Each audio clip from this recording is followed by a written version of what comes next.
Tu réfléchis à monter une franchise et tu as des consultants qui t'ont expliqué qu'il faut faire ci, qu'il faut faire ça, que le milieu de la franchise c'est comme ci, comme ça. Dans cette vidéo, je vais casser tous les codes qu'on t'a expliqué. Parce que la franchise, ce n'est pas un standard. La franchise, c'est toi. La franchise, c'est du réseau. La franchise, c'est de l'humain. Et dans la vidéo, je vais t'expliquer comment nous, on est passé de 0 à 220 unités en moins de 10 ans sur 10 pays. Bonjour et bienvenue. Aujourd'hui, on va essayer de voir comment lancer une franchise à succès. Au passage aussi, comment avoir du succès dans son entreprise. Je m'appelle Adri, j'ai 38 ans. Je suis le cofondateur et le dirigeant de la franchise Aeromnifit. Juste pour recadrer un petit peu le contexte, Aeromnifit, c'est une franchise développée dans 10 pays, sur 5 continents et donc du coup avec 220 studios ouverts en franchise. On fait de l'électrostimulation. Et aujourd'hui, je vais essayer de vous partager quelques éléments qui ont fait notre succès et de vous donner un petit peu d'informations par rapport à ça. Donc la première des choses, par rapport à la franchise, la première question qu'on me pose souvent, c'est comment lancer une franchise. Et la première des choses à faire pour moi, c'est de trouver son modèle. Tout le monde pense l'avoir, son modèle. La plupart des gens, ils pensent que parce qu'ils ont monté un snack, un restaurant, une salle de sport ou n'importe quoi, ils ont un modèle. C'est pas forcément ça, avoir un modèle. C'est avoir trouvé un modèle économique, avoir créé quelque chose qui a du succès et donc du coup avoir fait son produit. La plupart des gens, ils vont se lancer, ils vont essayer de chercher tout de suite à se concentrer sur la franchise. Trouve ton produit. Ton produit, quand t'es franchiseur, c'est justement ton unité de base. Donc ça peut être un restaurant, encore une fois, ça peut être un snack, ça peut être tout type de boutique, tout type de business. Mais trouve ton produit et peaufine ton produit. Peaufine pas ta franchise, peaufine ton produit. J'ai un petit exemple par rapport à ça. Nous, à l'époque, on avait une vingtaine d'unités. On avait un concurrent, alors qui est dans la même activité que nous, qui n'était pas encore une franchise et qui n'avait qu'une seule unité. Si tu regardes des vidéos ou des photos de nous à cette époque-là, on n'avait pas des tenues brandées à notre marque. On mettait nos fringues perso pour aller faire nos coachings. Et on avait un concurrent qui, lui, avait qu'une seule unité, mais par contre, il avait tout brandé. Donc, les serviettes, les porte-clés, les mugs, les tenues, tout était brandé. C'est-à-dire qu'il avait travaillé sur sa franchise au lieu de travailler sur son modèle. Je ne saurais même pas me rappeler le nom, ce n'est même pas un concurrent qui a continué à se développer. Pourquoi ? Parce qu'ils se sont concentrés sur le modèle de franchise. Quelle est ma franchise ? Parce qu'on te dit que dans la franchise, il faut tout standardiser. On te dit dans la franchise, il faut que déjà tu réfléchis à tes poignées de porte, à tes chaises, à tout ça. Mais non, concentre-toi sur ton produit. Concentre-toi sur le modèle parce que ce que tu vends, c'est un modèle économique. Ce que tu vends, c'est pas des gourdes. Ce que tu vas vendre, c'est un modèle économique, c'est des process, c'est un savoir-faire, c'est des techniques de vente potentiellement, c'est de la formation, mais c'est absolument pas des gourdes. Parce que si quelqu'un aujourd'hui se franchise pour acheter des gourdes, ben il se trompe. Si un franchisé aujourd'hui pense à rejoindre pour le coup Aeromifit parce que on est un bon fournisseur de gourdes ou de sacs, ben non.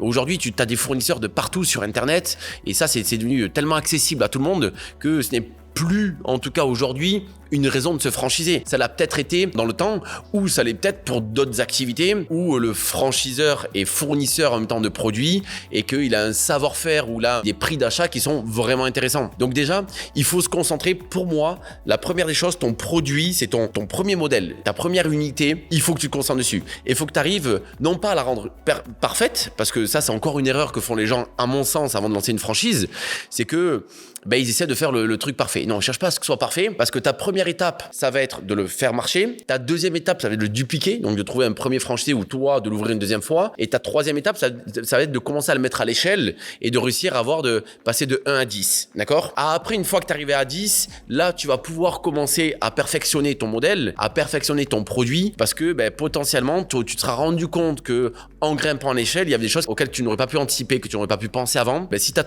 fait les choses trop parfaitement, trop carrées, trop rigoureuses dès la première unité, peut-être c'est ce qui va te bloquer de passer à 10. D'accord ? Dans la tech, il parle de MVP. Trouve ton MVP. MVP, c'est Minimal Viable Product. Donc le produit minimum. En fait, ne cherche pas à faire une première unité, cherche pas à faire un premier produit parfait, cherche juste à avoir un modèle économique qui marche, un produit qui marche bien, avoir défini ta clientèle, avoir fait ce qu'on appelle un peu en école de commerce le mix marketing, produit, prix, distribution et communication, d'accord ? Donc, fais ton modèle, mais ne va pas sur un truc trop compliqué, ne cherche pas à le rendre trop parfait. Vaut mieux le faire et le perfectionner quand tu montes à l'échelle. La deuxième des choses, il va falloir que tu travailles ta vision.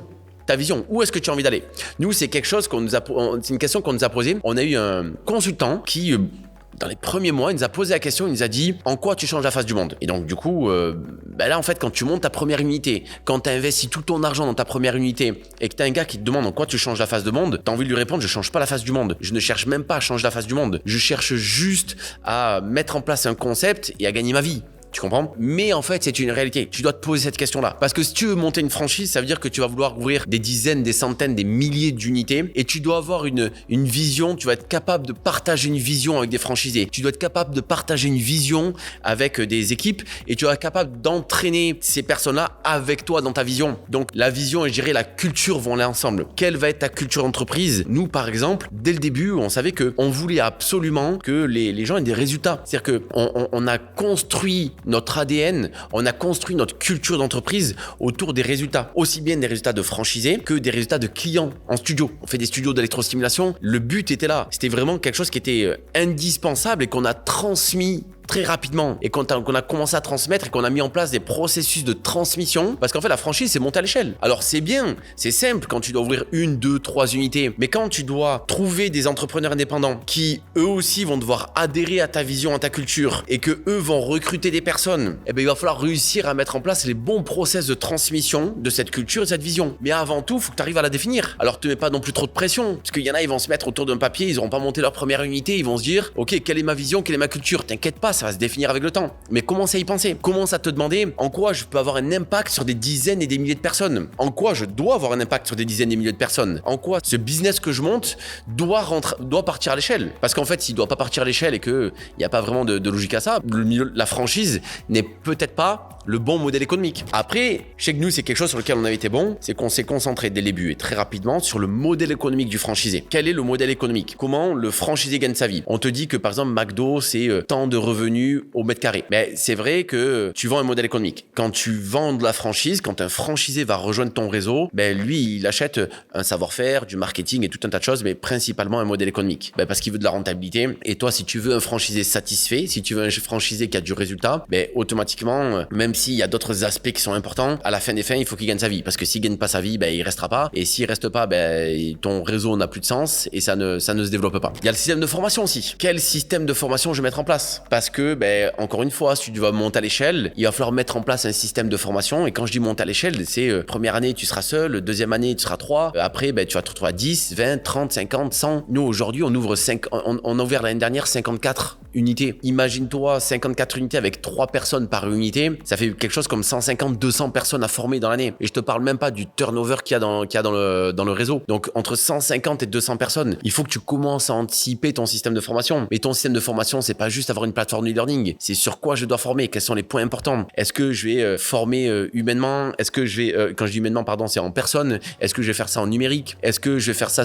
par le biais d'une plateforme? Est-ce que je vais faire de la formation présentielle? Quel est mon système de formation? Comment je vais pouvoir former les gens? Comment je vais pouvoir les accompagner? Et dans la formation, j'ai parlé tout à l'heure de vision, j'ai parlé d'ADN, mais ça doit rentrer là-dedans. Par exemple, nous, on a écrit quelque chose qui s'appelle l'Iron Mind. On l'a écrit dès le début. C'est quelque chose qui a été inspiré du serment d'Hippocrate. À l'époque, on regarde la télé et on voit qu'en Espagne, il y avait à la période, des printemps arabes, il y avait une vague d'immigration illégale en Espagne et en Italie. Et du coup, le gouvernement espagnol avait interdit les médecins espagnols de soigner les migrants malades. C'était une interdiction. Ils avaient dit non, je sais plus exactement dans quel cadre, mais c'était un truc comme ça. Il y a une interview d'un médecin qui dit moi, j'ai prêté le serment d'Hippocrate et en fait, je m'en fous de la loi. Si j'ai un migrant face à moi qui est malade, je le soignerai. Et du coup, j'ai trouvé ça hyper fort. Et on s'est dit, mais comment on pourrait avoir ce genre-là de passion? Comment on pourrait avoir ce genre-là d'engagement au sein de nos équipes? Parce que c'est ce que tu veux en fait. Et du coup, on a regardé ce que c'était que le serment d'Hippocrate parce que pour la plupart, on a déjà entendu parler du serment d'Hippocrate, mais on sait pas vraiment ce que c'est. Donc nous, on a commencé à le lire et on s'est dit, on va faire un dérivé du serment d'Hippocrate et on va faire l'Iron Mind, qui devient le serment d'un Iron, de quelqu'un qui bosse chez Iron Benefit. Et en fait, l'Iron Mind, il reprend un petit peu ça. Et du coup, nous, dans notre système de formation, toute personne qui vient se former au centre de formation, toute personne qui commence son aventure en travaillant ou son aventure entrepreneuriale avec Iron Benefit commence avec un speech de 45 minutes sur l'Iron Mind. D'où est sorti l'Iron Mind? Qu'est-ce que c'est que l'Iron Mind? Pourquoi l'Iron Mind? Qui t'es? Pourquoi t'es là? Si t'es là pour un chèque de paye, tu peux pas rester chez Iron Benefit. Tu pourras peut-être pendant 3 mois, 6 mois ou un an. Mais en fait, tôt ou tard, ça bloquera. Ne serait-ce que pour toi, pour que tu t'épanouisses dans ce que tu fais. Donc nous, dans notre système de formation, on a commencé très rapidement à réfléchir à tout ça. Et si tu regardes bien ce que je te dis depuis tout à l'heure, tout s'emboîte en fait. D'abord, tu as un modèle économique, tu as un produit. Donc ton produit, ça va être ta première unité. Et après, derrière, c'est comment je vais pouvoir le dupliquer. Quelle est ma culture d'entreprise? Quelle est ma vision? Quel est mon système de formation? Tout ça doit s'emboîter. Un peu comme dans une recette, d'accord? Une recette de cuisine. avec les bonnes doses et surtout les mettre au bon moment. Je saurais pas dire exactement quel est le bon moment. Ce que je sais, c'est qu'il faut pas non plus se poser 1 milliard de questions. Faut pas non plus se dire, ok, la recette d'Ironifit, ça a été ça, ça, ça. On a fait ça à tel moment, on a fait ça à tel moment. Nous, je vous le dis, je le disais tout à l'heure, on n'avait pas de tenue brandée Ironifit jusqu'à au moins 25 ou 30 studios. On va dire c'est une aberration dans le milieu de la franchise. Parce que pour nous, c'était pas l'ingrédient qu'il fallait mettre à ce moment-là. On avait mis d'autres ingrédients dans notre recette, mais c'était pas l'ingrédient qu'il fallait mettre à ce moment-là. Et je pense, pour ma part, que c'est un ingrédient qu'on vous apprend, qu'on vous fait mettre beaucoup trop tôt dans votre recette. Et je vois des gens qui ont 1 unité ou 2 unités et qui ont déjà tout le branding parfait là autour de leur marque. Les serviettes, les porte-clés, les mugs, les je sais pas quoi et tout ça. Non, c'est pas le moment en fait. D'ailleurs, je me rappelle qu'il y avait les premiers franchisés qui nous disaient ouais, il y a des mugs, il y a ci, il y a ça. On verra plus tard. C'est du stock, c'est de l'achat, c'est beaucoup de complications. C'est pas notre métier. Notre métier, c'est quoi? Notre métier à nous, et ça, c'est quelque chose qui doit te driver. Qu'est-ce que tu délivres comme valeur? Est-ce que dans un studio Ironifit, tu délivres la valeur à ton client quand tu lui fournis un mug Ironifit? Absolument pas. D'ailleurs, même, c'est plutôt des ventes complémentaires pour essayer de gonfler ton chiffre d'affaires et ta marge. Et c'est pas du tout ce qui te fait marcher dans le long terme. Alors pourquoi pas en avoir quelques-uns? Et si t'as des clients qui ont envie d'acheter des mugs, pourquoi pas? Mais ça doit pas être tes premiers focus. Tes premiers focus, ils doivent se concentrer sur des choses, comme je dis, ton produit. Quelle est la valeur qu'on délivre? Quel est ton modèle économique? Comment je me structure pour que mon client soit satisfait, qu'il ait le bon service et que je gagne ma vie? Parce qu'il y a aussi des activités où le franchisé ne gagne pas sa vie. Et en fait, ça, c'est un problème parce que, on peut délivrer la valeur, mais on gagne pas d'autres vies. Ou alors, il y en a qui gagnent trop leur vie et qui ne délivrent pas de valeur. Donc, ça, c'est ton produit. C'est plutôt là-dessus que tu dois te concentrer dès le début. Comment mon unité de base, comment mon produit, donc ça, c'est ton produit en tant que franchiseur, je me répète encore une fois, mais comment ton produit de base va délivrer de la valeur? Comment ton produit de base va gagner de l'argent? Comment ton produit de base va se dupliquer? Et derrière, quelle est ma vision? Qu'est-ce que je vais en faire de ça? Où je vais aller? Alors oui, tu as une vision à long terme, tu as une vision à court terme, mais la vision, qu'est-ce que je vais en faire? Comment le monde a besoin de ça? Parce que si le monde n'en a pas besoin, en fait, tu vas aller nulle part. Moi, par exemple, il y a comment ça s'appelle, une enseigne que j'aime beaucoup qui s'appelle Marie Blacher, qui font de la boulangerie. Oui, aujourd'hui, le monde a besoin de boulangerie. Évidemment, en tout cas en France, clairement. On est français, on mange de la pâtisserie, on mange du pain, on mange de la pizza. Oui, les gens en ont besoin. Si les gens n'ont pas besoin de ce que tu proposes, ça marchera pas. Si les gens n'en ont pas besoin en masse sur ton marché, ça ne marchera pas. Donc essaie de te poser cette question-là. Est-ce que tu as vraiment un mass market face à toi? Ou est-ce que tout simplement, ouais, c'est cool ou ça marche dans ta région? Il y a peut-être quelque chose qui va marcher dans ta région. Et si ça marche dans ta région, c'est peut-être très bien. Tu vas peut-être pouvoir le franchiser dans ta région, pas forcément à l'échelle. Mais du coup, tu vas commencer à réfléchir maintenant à ton modèle économique. Si c'est que dans ma région et que j'ai un potentiel de 30 unités, ok, là tu dois réfléchir à ton modèle économique en tant que franchise avec 30 unités. Nous, par exemple, dès le début, on s'est dit on peut aller dans le monde entier parce que rien n'existait. Ça existait en Allemagne, ça existait en Autriche, mais il y avait rien dans le monde entier. Il y avait rien aux États-Unis, il y avait rien en Amérique latine. Quand je dis rien, c'est pratiquement rien ou rien du tout. Il y avait rien en France. Donc nous, on avait tout de suite une vision internationale et mondiale du projet. Et nous, le projet, c'était le monde ou rien. Donc on a monté notre modèle économique, on a monté notre système de développement, on a monté notre stratégie en se disant, ok, à court terme, comment je vais me développer sur 3 mois, 6 mois, 1 an, 5 ans, mais comment à 10 ans, 20 ans, 30 ans, je vais conquérir le monde et je serai le numéro 1 dans le monde. Et donc du coup, c'est pour ça que c'est pas la priorité dès le début de mettre en place, je te dis, je répète avec ça, mais les serviettes, les mugs ou c'est des choses comme ça. D'ailleurs, on n'a toujours pas de mugs dans nos studios. C'est pas forcément quelque chose qui est intéressant. Donc ça fait partie des points qui sont importants pour moi pour comment lancer sa franchise. Après, on verra au travers d'autres vidéos les autres étapes qu'il peut y avoir pour plus tard. Mais avant de lancer sa franchise, c'est ce genre de réflexion-là qu'il faut avoir. C'est ce genre de pensée-là qu'il faut avoir. Je dirais aussi, faites attention aussi aux consultants que vous allez prendre. Il y a des bons, il y a des mauvais consultants. Faites attention aux coûts parce que du coup, ça m'amène sur la deuxième question qu'on me pose. C'est combien ça coûte de lancer une franchise? Ça va dépendre de plein de facteurs en fait. Aujourd'hui, je peux pas te dire combien ça coûte de monter ta franchise. Ça va dépendre des efforts que tu vas être prêt à faire. Toi, en tant que personne, est-ce que tu vas devoir tout acheter? Donc acheter ton manuel opératoire, acheter ton cahier des charges. Quand je dis l'acheter, le manuel opératoire, tu vas avoir un gars consultant qui va te dire je vais passer tant de temps avec toi et t'aider à écrire ton manuel opératoire. Ou est-ce que toi, tout simplement, tu vas essayer de te pencher dessus et tu vas prendre le temps de l'écrire? Si t'as un consultant, ça va te coûter de l'argent. Si t'as pas de consultant, ça va pas te coûter d'argent. Ton contrat de franchise. Pour moi, ça c'est une erreur que font beaucoup de franchises, c'est de se concentrer uniquement sur le côté juridique de la franchise et pas sur le côté humain. Mais j'en parlerai après quand je parlerai de l'importance du réseau. Mais ton contrat de franchise, est-ce que tu vas tout de suite investir 10, 20 ou 30 000 euros dans ton contrat de franchise? Je pense que quand tu lances ta franchise et que tu as tes premiers franchisés, pour moi, il n'y a pas besoin d'avoir le contrat de franchise béton qui va venir te protéger de ci, de ça. Oui, à l'échelle, quand tu ouvres 50 à l'année, tu as besoin d'avoir un contrat qui est très clair et qui va te protéger juridiquement. Mais en fait, au lancement, c'est plutôt une poignée de main en fait avec tes premiers franchisés. Parce que de toute façon, tes premiers premiers franchisés qui vont te suivre, ça va être des fous comme toi. Les premiers franchisés qui rejoignent un réseau de franchise sont des fous. Et c'est bien, on en a besoin. Et félicitations, c'est pas du tout péjoratif quand je dis que c'est des fous. T'as pas besoin d'avoir un contrat là, d'avoir tout encadré dans un contrat. Donc le coût lancement d'une franchise, il peut monter jusqu'à 50, 100 000 euros, peut-être plus, si tu veux tout faire dans les règles qu'on vont te le donner certains consultants ou certaines entreprises que tu vas peut-être rencontrer au salon de la franchise, comme ça peut te coûter pas beaucoup d'argent, où tu prends un petit contrat de franchise. Il y a certainement des modèles de contrats de franchise de partout sur internet, plein d'avocats ont des contrats de franchise, t'as peut-être pas besoin d'avoir le meilleur avocat de franchise quand tu montes ta franchise, parce que c'est peut-être, à mon sens, un coût démesuré. D'ailleurs, nous, ça a été le cas, c'est qu'au début, notre premier avocat n'était pas du tout un avocat de franchise. D'ailleurs même, je sais même pas si c'était, nos premiers contrats étaient un contrat de licence de marque. On n'avait même pas fait un contrat de franchise. On a commencé à développer le réseau en licence de marque parce que la licence de marque était moins contraignante pour le licencié, moins contraignante pour le licencieur. Donc bon, on va dire je sais pas si on est licencieur, pour le franchiseur, on va dire, hein, mais c'était moins contraignant pour les deux. C'était un peu plus souple, c'était un petit peu plus léger. Et c'est pour moi quelque chose qu'on a besoin au début. Pour moi, avec les 10 premières unités, tu as besoin d'avoir quelque chose qui est léger. Quitte à le changer plus tard, c'est ce qu'on a fait nous. Hein. Nous après, on a fait signer des contrats de franchise et on a standardisé le réseau avec les contrats. Mais au début, ça coûte très cher et peut-être pas forcément pour les bonnes choses, parce que d'ailleurs en plus le contrat que tu vas vouloir mettre en place, il va se nourrir de ton expérience. Tu dois nourrir ton contrat de ton expérience, c'est pas quelque chose de figé. Donc mettre beaucoup d'argent au lancement sur ton contrat de franchise, à mon sens, c'est une erreur. Pareil pour le manuel opératoire. Ton manuel opératoire, c'est quelque chose que tu vas nourrir, d'ailleurs même avec l'expérience de tes 10 premiers franchisés. Donc passe pas trop de temps à travailler ton modèle opératoire. Il faut qu'il y en ait un, évidemment, mais passe pas non plus trop de temps dessus. Ne paye pas trop de gens sur ton manuel opératoire, parce qu'il va se nourrir, tu vas le nourrir au fur et à mesure de ton expérience, parce que tu vas te rendre compte que quelque chose que tu sais faire toi, qui est peut-être naturel pour toi, ne le sera peut-être pas forcément pour tes premiers franchisés. Et donc du coup, c'est des choses que tu mettras dans ton manuel opératoire auquel tu n'aurais pas pensé, ou il y a peut-être des choses qui sont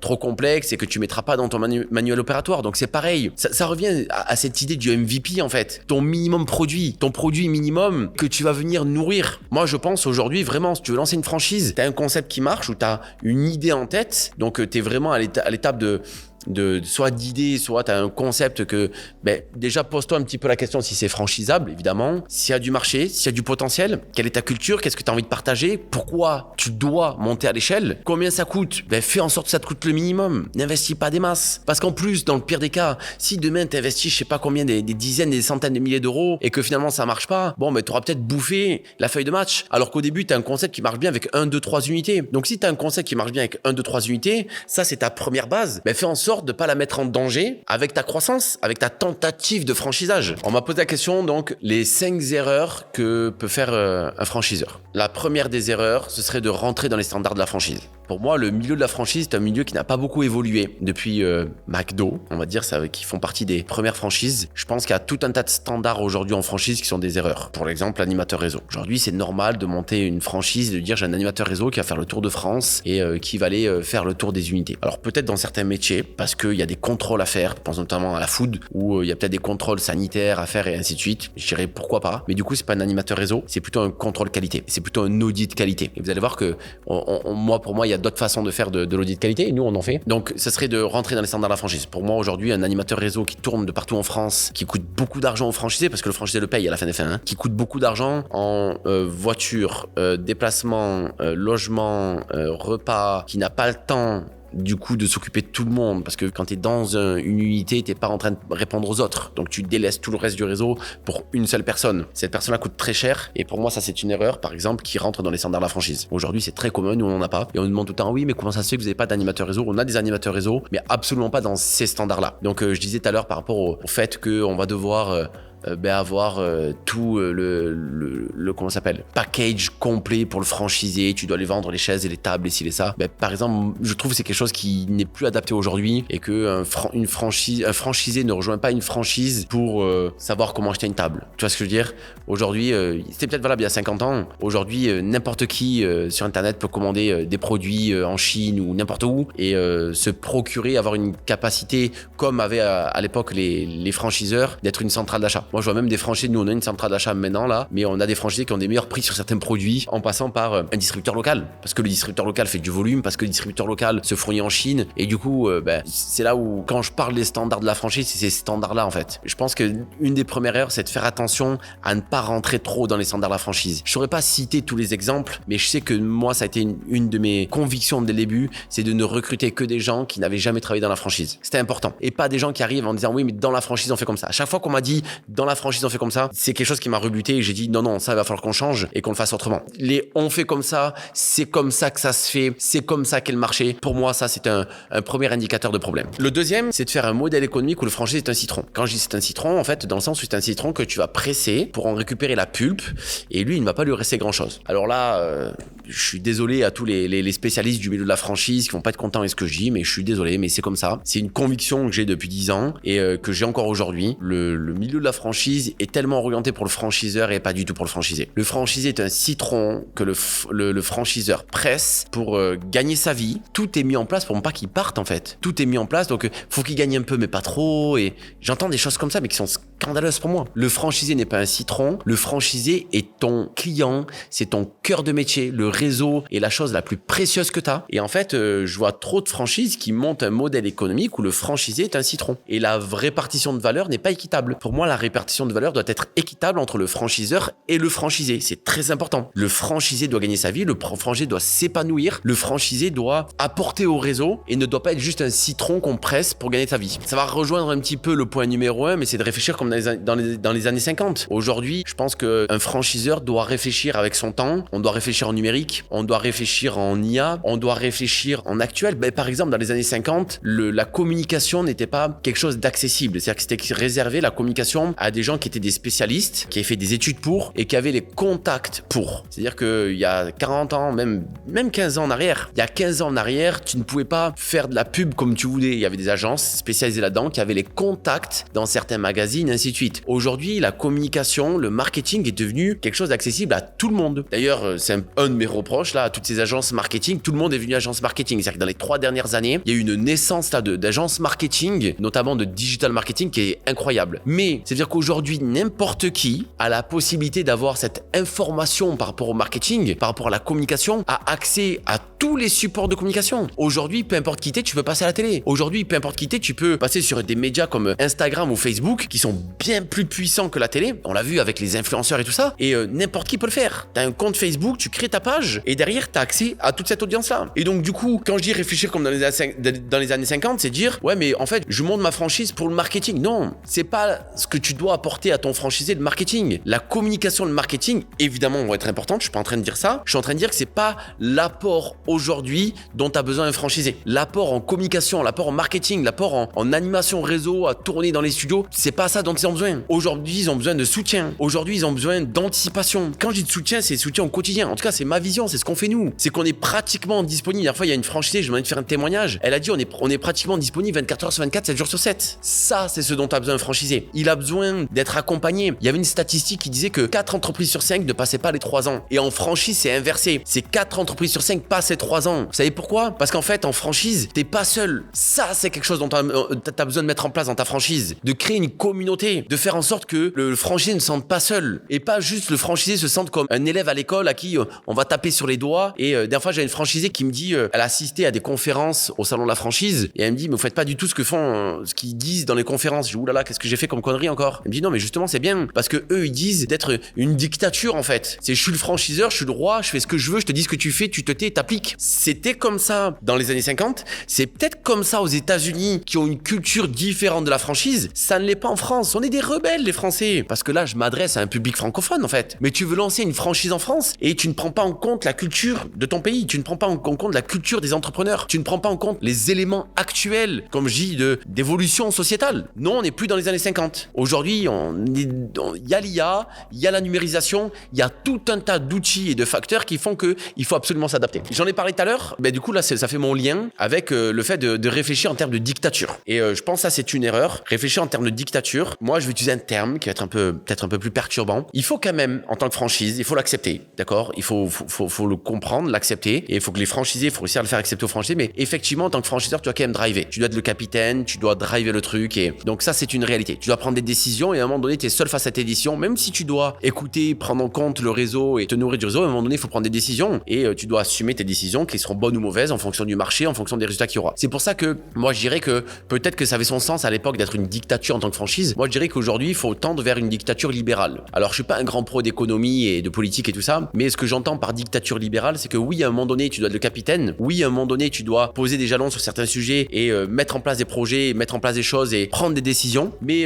ça va être très très important aujourd'hui, quand je dis libéral, de comprendre ce côté indépendant de l'entrepreneur, de comprendre ce côté groupe d'une franchise. Moi, je dis toujours aux franchisés, tu sais, la relation entre le franchiseur et le franchisé, elle est très simple. Le franchisé, il paye ses royalties, le franchiseur, il apporte des outils. La relation la plus complexe qu'il va avoir, c'est le franchisé avec le réseau et le franchiseur avec le réseau. C'est la troisième entité qui est trop souvent sous-estimée. Et c'est là que cette partie libérale rentre en compte, en fait. C'est de se dire, ok, comment on va faire en sorte que ce réseau-là puisse s'auto-nourrir, auto-apprendre, comment on va pouvoir progresser tous ensemble. Réfléchir en dictature, c'est une erreur. Encore une fois, je me répète, ça valait peut-être il y a 30 ans, il y a 40 ans. Aujourd'hui, ça vaut plus. Il va falloir réfléchir plutôt en libéral, plutôt en démocratie. Alors, est-ce que le terme démocratie est le bon? J'en sais rien. Parce que des fois, derrière démocratie, on a l'impression que tout le monde prend des décisions. Je sais pas si c'est ça la démocratie. Je suis plutôt dans quelque chose de représentatif, en fait. Et d'ailleurs, nous, c'est ce qu'on fait. On fait des commissions pour certains sujets. Par exemple, quand on veut mettre quelque chose en place, on va créer une commission avec certains franchisés qui vont représenter le reste des franchisés et qui vont nous aider dans la prise de réflexion. Et à la fin des fins, c'est nous qui prenons la décision et qui avons cette réflexion. Mais si demain, le réseau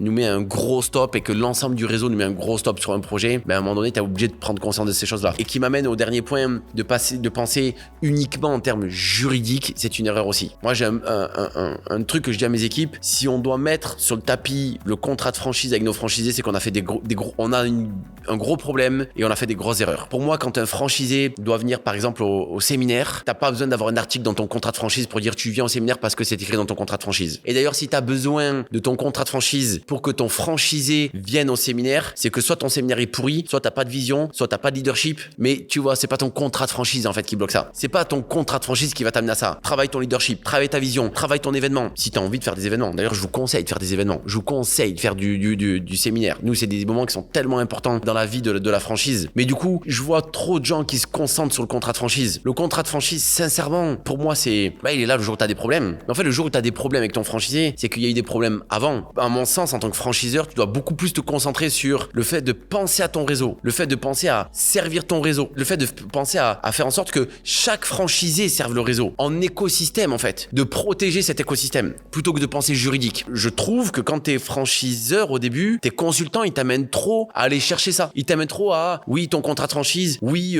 comment tu vas encadrer ton réseau, oui, comment ton réseau il va t'écouter, oui, comment tu vas être le roi ou le dictateur. Non, absolument pas. Tu dois trouver un modèle économique qui est attractif, tu dois créer une vision, tu dois avoir une vision, tu dois nourrir une vision, tu dois créer une culture entreprise, tu dois créer un ADN et tu dois devoir le partager avec des gens, tu dois devoir attirer des gens à vouloir le faire avec toi et tu dois devoir construire ça avec ces gens-là. Et pour moi, en fait, réfléchir en juridique, réfléchir avec des standards de franchise. Notre franchise n'est pas la même que notre franchise, en fait. La dernière fois, je parlais avec le fondateur et des fondateurs d'une franchise dans la food, là, mais ses problématiques sont pas les mêmes que nous. Ses besoins sont pas les mêmes que nous. Les besoins de ses franchisés ne sont pas les mêmes que les nôtres. Comment on peut vouloir standardiser, faire un cahier des charges de comment devenir franchiseur alors que chaque enseigne est différente, chaque marché est différent, chaque milieu est différent. Et en fait, on essaie juste d'encadrer ça avec du juridique, alors qu'en fait, la franchise, excusez-moi l'expression, c'est un milieu humain. J'allais dire un gros mot, mais je me suis retenu. Mais c'est un milieu humain, c'est de la relation. Tu dois aimer les gens, tu dois aimer ton réseau, tu dois avoir envie de créer quelque chose avec ce réseau. Tu dois avoir envie que ces gens-là s'aiment. Tu dois avoir envie que ces gens-là avancent ensemble. Et c'est absolument pas du juridique qui va t'amener à ça. Donc ça, c'était pour les 5 erreurs. Quand on me pose la question, alors 5, ça peut être plus, il doit certainement avoir plus d'erreurs. Ce que je viens de citer, c'est peut-être à reprendre. La question qui arrive derrière, c'est pourquoi le réseau ? Pourquoi monter un réseau? Pourquoi le réseau est important? Pourquoi mettre le réseau au cœur du métier? Ça rejoint ce que je disais tout à l'heure là par rapport à la dictature. C'est que le réseau de franchise, quand tu montes une franchise, en fait c'est le cœur de tout. Mettre en place un réseau, c'est le cœur de tout. C'est ce qui va définir une notoriété. Parce que si tu as un réseau qui grossit, si tu as 500 unités en France, c'est ce qui va développer ta notoriété. Le réseau, c'est ce qui va t'amener ton revenu à long terme en tant que franchisé. En tant que franchiseur, pardon. En tant que franchiseur, pourquoi tu te bats? Moi je dis toujours, il y a deux types de franchises. Il y a ceux qui font un braquage, donc qui vont essayer de faire de l'argent l'argent en 2, 3, 5, 10 ans, d'accord? Pour moi, ça, c'est un braquage. Et il y a ceux qui réfléchissent, à mon sens, comme le bon milieu de la franchise, qui réfléchissent à long terme. Pourquoi c'est intéressant et pourquoi c'est la bonne façon de réfléchir? Parce que, en fait, la franchise, c'est du revenu récurrent. Les gens te payent des royalties. Il y a aussi d'autres sources de revenus par rapport à la franchise, que ce soit la formation, les produits complémentaires ou des choses comme ça. Et donc, du coup, tu réfléchis à long terme. Quand tu montes une franchise, ton trésor, c'est ton réseau. Parce que c'est ce qui va t'amener un revenu à 10, 20, 30 ans. Un revenu récurrent et stable. Ça doit être ta passion. Moi, j'ai une passion pour les franchisés. J'ai une passion à les accompagner. J'ai une passion au réseau. Je suis hyper excité qu'il y ait un séminaire, qu'on va se rencontrer, qu'on va se voir, qu'on va échanger, qu'on va partager. Ça doit être ta passion. Et tu dois transmettre cette passion. Ça doit devenir aussi leur passion à eux. Alors, tous les franchisés vont pas s'aimer. On n'est pas dans le monde de oui, évidemment. Il va y avoir des disputes. Mais en fait, tu dois essayer d'encadrer ça au maximum. Tu dois essayer de faire en sorte que le réseau vive, que le réseau se nourrisse, que le réseau s'apporte. Du coup, ça devient un écosystème. Moi, je parle toujours d'écosystème. J'aime beaucoup l'écosystème, notamment, tu sais, quand tu prends des exemples sur l'écosystème marin. Mais l'écosystème marin, c'est quoi? C'est que il y a des poissons, je suis fasciné par ce truc-là, où tu as des poissons qui sont là pour nettoyer le dos d'autres poissons ou de requins ou de trucs comme ça. Tu sais, je sais pas comment ils se nourrissent en nettoyant les autres. Bon, mais en fait, c'est ça un écosystème. C'est qu'on vient tous se nourrir là-dedans. Et que ce soit les partenaires, que ce soit les franchisés, que ce soit les coachs, que ce soit les salariés, que ce soit les clients, que ce soit les membres de l'équipe, c'est tout un écosystème. Tu dois réfléchir en écosystème et tu dois pas réfléchir en t'en mettre plus dans les poches. Et ça, c'est quelque chose qui est hyper important. Tu dois répartir la valeur créée parce qu'en fait, tu crées de la valeur quand tu es entrepreneur. Cette valeur créée là, cette valeur ajoutée, tu dois la répartir entre tout le monde, entre toutes ces personnes-là de cet écosystème. Et toi, en tant que franchiseur, tu es le garant de ça. Donc ton réseau, il est hyper important. Tu dois aimer tes franchisés, tu dois les protéger, tu dois les détester, tu dois avoir envie de leur apprendre, tu dois apprendre d'eux. Pourquoi tu dois les détester? Mais comme à un moment donné, tu détestes tes enfants. Et attention, tes franchisés ne sont pas tes enfants. Je mets pas de rapport de hiérarchie, mais moi, mes enfants, je vois vraiment j'ai cette vision-là où je dois leur transmettre des choses pour les aider à devenir eux-mêmes, à devenir la personne qu'ils doivent devenir. Mais tes franchisés, c'est pareil. Ils arrivent, au début, ils t'écoutent, ils ont envie d'apprendre de toi, ils ont envie d'apprendre de ton manuel opératoire, ils ont envie d'apprendre de ce que tu sais faire. Oui, il y a des moments où ils vont pas t'écouter, il y a des moments où tu vas en avoir marre parce qu'ils t'écoutent pas, mais en fait,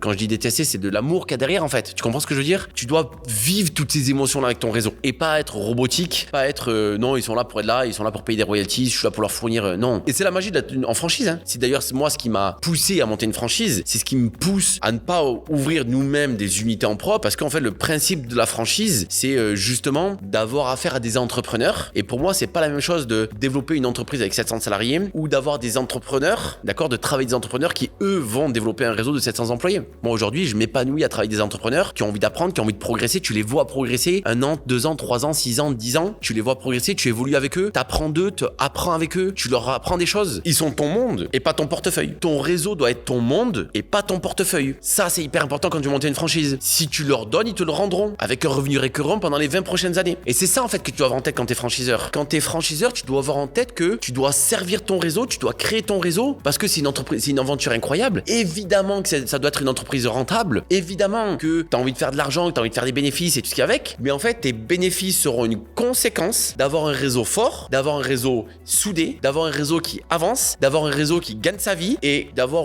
automatiquement des clients qui sont satisfaits. Donc ta plus grande préoccupation au quotidien en tant que franchiseur doit être ton réseau. Au quotidien, plus que ton EBITDA. Parce que si ton réseau se porte bien, ton EBITDA se portera bien aujourd'hui, demain ou dans 10 ans ou dans 20 ans. Parce que quand tu montes une franchise pour 20 ans et pas pour faire un braquage dans les 4 ou 5 dernières années. Donc voilà, c'est un petit peu ma vision de du franchiseur. Est-ce que c'est tout ou non? J'essaie de partager ce qui a fait le succès de notre franchise. Quand je dis succès, c'est très relatif parce qu'aujourd'hui, c'est 220 unités au moment où je fais cette vidéo-là. C'est beaucoup pour certains, c'est pas beaucoup pour d'autres. Mais aujourd'hui, si tu regardes cette vidéo et que tu es en train de vouloir monter une franchise ou que tu penses à monter une franchise, je pense que, et c'était notre cas à nous, c'est que quand on s'est lancé, quand on a ouvert le premier, on signait tout de suite pour arriver à 220 en 10 ans. Donc, j'espère que cette vidéo va t'apporter. N'hésite pas à mettre des commentaires, n'hésite pas à venir me parler en privé si tu as des questions. Je serai là pour y répondre. Si j'ai peut-être été pas complet sur certaines choses, c'est ok pour le compléter, peut-être sur d'autres vidéos, peut-être sur d'autres supports, peut-être sur d'autres interviews. Je te remercie de m'avoir écouté et j'espère que ça va te servir. Je te souhaite beaucoup de succès dans ton entreprise. Si tu as regardé ça par curiosité et que ça te chauffe un peu à monter une franchise, monte une franchise, vas-y, régale-toi parce que moi en tout cas c'est un épanouissement complet, vraiment depuis 10 ans et je suis déjà en train de projeter les 10 prochaines années. Je vous remercie de m'avoir écouté et je vous souhaite une bonne continuation.